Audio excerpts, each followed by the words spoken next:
Hey everyone, it's Jason Mann, founder of Strategic Organizing. Welcome back to another training video where we show you how to organize new members and how to grow your union. Now before we start, I wanted to thank you once again for all of the comments that people have left below and the emails that I've received. It really means a lot to know that I've hit a chord with some people, and it's great to get that sort of feedback, and I really can't express how much that I've enjoyed reading all of your comments. So today's video is about union organizing leaflets, and I'm going to show you some of the ideas and tips that I put into my monthly training videos and some of the speaking that I do. We're going to cover topics like how do I write better leaflets, and how do I overcome writer's block? Often in a campaign, you're in such a rush to get out leaflets that timing means everything. And because of that, I'm going to show you a technique I use, a kind of a formula, if you will, that helps me write leaflets like in 5 minutes. It's my 5-minute leaflet writing technique. And I'm also going to tell you about some best practices that you should be putting into place with each of the leaflets that you write. So just as a bit of a review, in the last video we discussed how do you write a strategic organizing plan and what are the 6 component parts that should go into that plan. We discussed that your plan should include goals and benchmarks, targeting, lead generation, strategic campaigns, involving membership, and team building. So if you haven't seen that video, I'd encourage you to go back and watch that now. And again, I wanted to thank you for watching this video, because if you're watching this video right now, I can tell that you're someone who's kind of like me. I mean, when I started out organizing, and I'm not that old of a guy, but when I started out, I really wanted to learn as much as I could. So, I wanted to learn because I knew that organizing wasn't about going out and signing union cards. It was about making differences in people's lives. It was about empowering people and giving them tools to confront a lot of the problems that they face on a day-to-day basis. And if we're ever going to succeed, we need to be the best that we possibly can be, because employers have almost unlimited resources. And that's why I spent the last few years doing research and interviewing organizers in union organizing departments that are having success, so that we can help others implement some of these best practices into their union. A key part of writing a good organizing leaflet is having one single clear message. Clarity is really a key to communication, and in particular persuasive communication. Now, when I started, I had a lot of trouble with this. I would write leaflets and documents that were like 6 pages long because, well, I just wanted everyone to know everything that there possibly was to know. And I quickly learned that this was not a good plan at all, and unfortunately it's something that a lot of us still tend to be doing.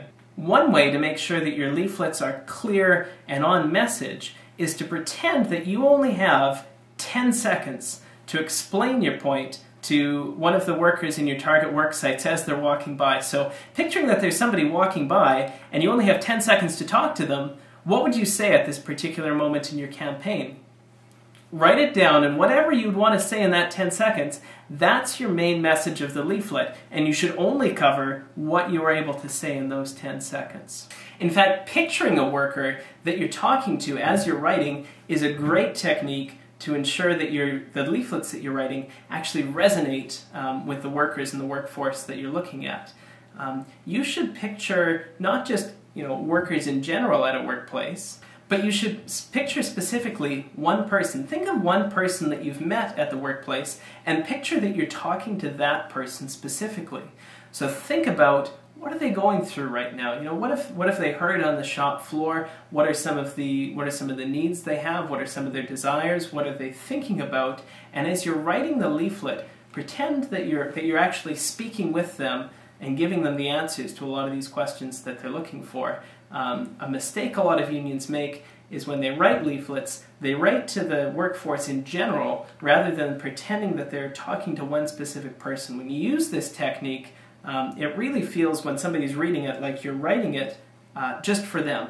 And having a conversational tone to your leaflets makes them far more persuasive. Now, the easiest way to get a conversational tone to your leaflet is to actually speak and record your first copy, or to actually read aloud the text as you're writing the leaflet.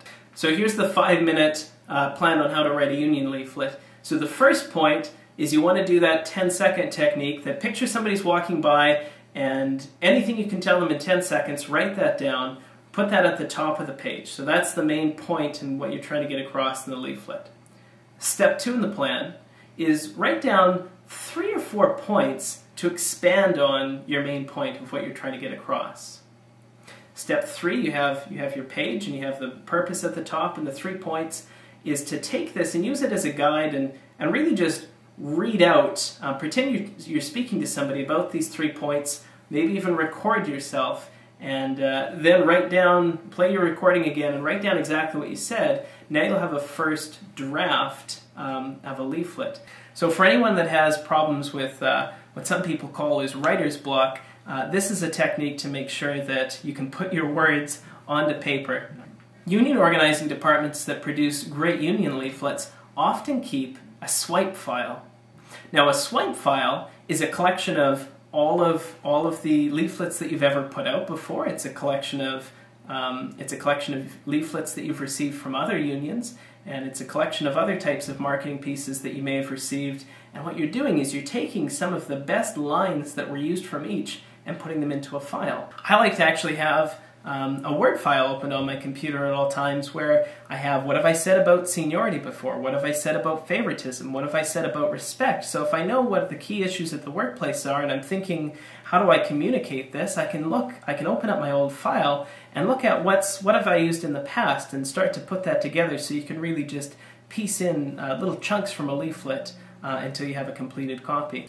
Your leaflet should contain an element of social proof. Now what social proof is it's showing people that others have taken the same action that they have. So for example, you might want to put pictures of your inside organizing committee right into the leaflets. You might want to show a picture of somebody on your inside organizing committee signing a union card. You might want to show names of other companies where the workers have joined your union. You might want to use language that says things, instead of saying sign a union card today, you could say, here are some of the reasons why some of your coworkers are signing union cards. Testimonials, also powerful. The most powerful things that you can put for social proof in leaflets are pictures. You should write from the perspective of your reader. And what this means is that your leaflet shouldn't be about you beating your chest, talking about how great your unions are and different things that you're going to get by joining the union. You should talk from the perspective of the reader who's asking the question, well, what's in this for me? So for example, nobody really cares that joining a union means you have a grievance procedure.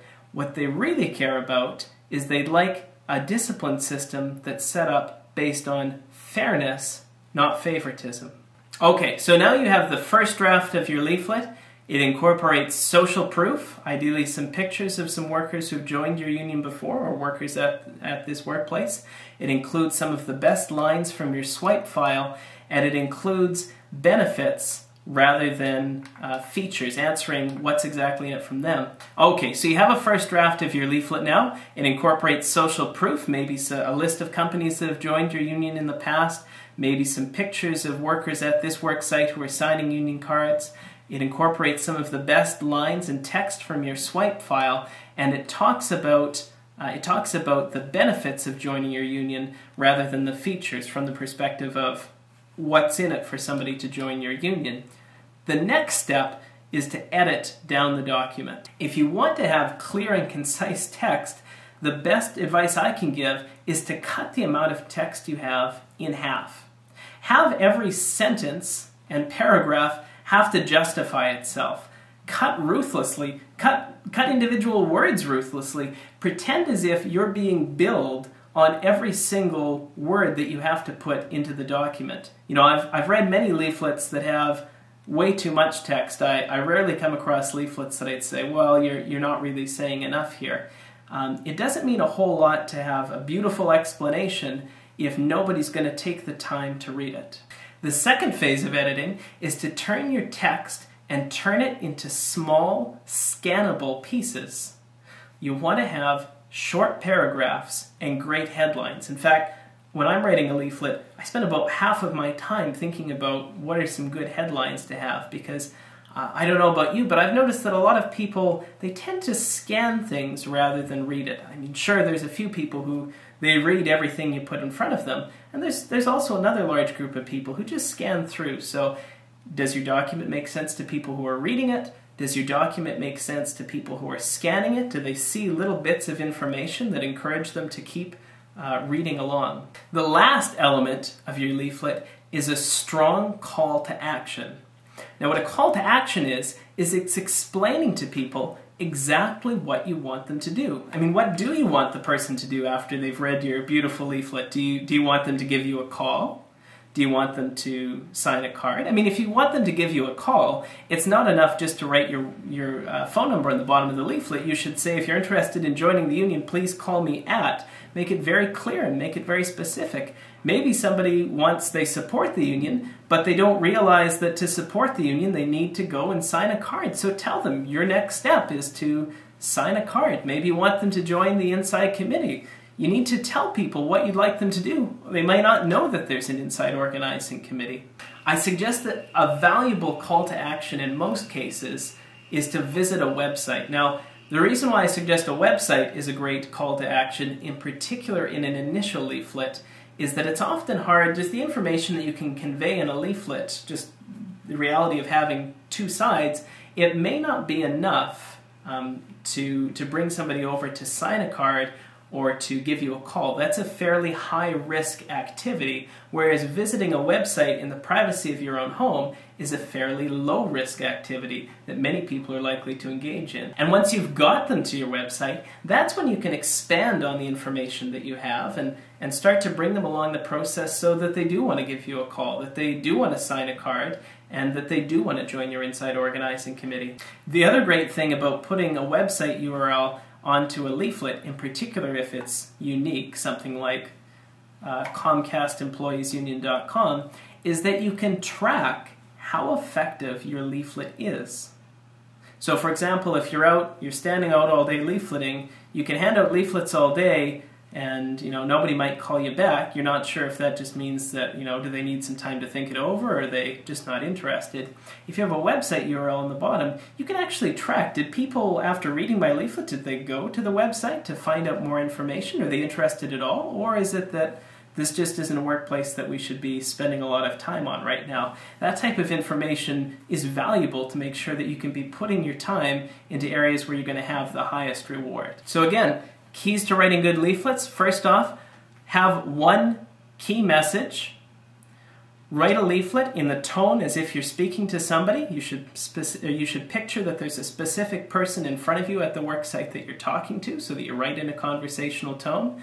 If you have trouble with writer's block and putting things onto paper, try making a recording of yourself with the main idea of your leaflet on the top of the page, 3 supporting points, record it. All leaflets should include elements of social proof. They should include your best lines from the swipe file, and they should answer the question of what's in it for me. When you're doing editing, be ruthless in cutting out as much as you can. Ideally, you should look to cut half of your text out, and make sure that your leaflets contain a strong call to action that explains exactly what you'd like people to do after reading your leaflet. So if you enjoyed this video, please comment below. I'd really like to get your feedback, and I really love feedback, and I like hearing what people have to say about these videos. In the next few days, I'm going to send you a complimentary video, which is normally part of my monthly video training program. And this is where I go into depth more about strategies and tactics that you can put into place to organize new members and to grow your union. So I'll see you in a couple days.